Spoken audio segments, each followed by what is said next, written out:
Hey everyone, I'm Olivia and this is my channel LivFully. Here I'll be sharing nutritious and delicious recipes. This is my first video. I'm really excited. If you're like my family and you love, more delicious and fancy breakfasts on the weekends, then you're gonna love this pancake recipe. Why I love this one is because it has a bit more of a balanced nutritional profile. I love to use oat flour. It adds more protein and fiber, and I also top with other nutritious ingredients that won't make you crash in the middle of the day. Okay, so let's get started.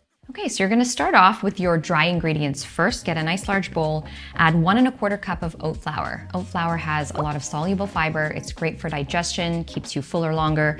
You can buy oat flour at the grocery store, or if you have rolled or quick oats, you can just pulse it in your processor and make it yourself.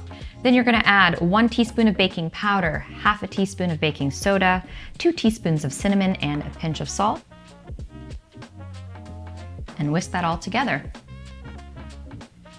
Next, your wet ingredients. Get a small bowl and you're gonna combine 2 eggs, so some great protein here, 1/2 cup of unsweetened Greek yogurt. I love adding this Greek yogurt because it adds additional protein, about 12 grams per 1/2 cup, which is great.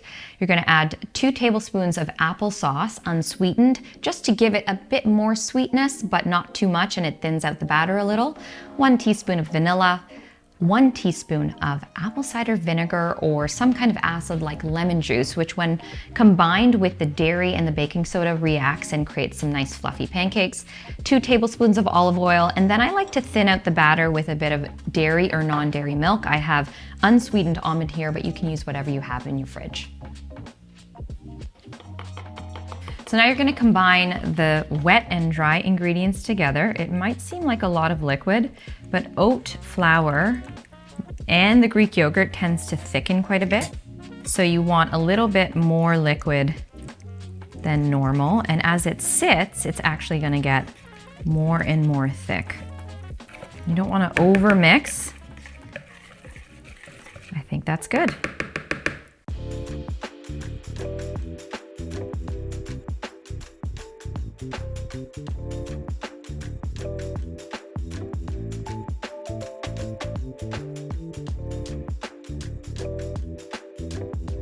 All right, so this recipe makes about 12 delicious pancakes. Now for toppings. Of course, you've got your maple syrup. If I put this on the table, my kids will soak their pancakes in maple syrup. So what I like to do is add a number of different interesting and fun ingredients for toppings that don't make the maple syrup the star of the show.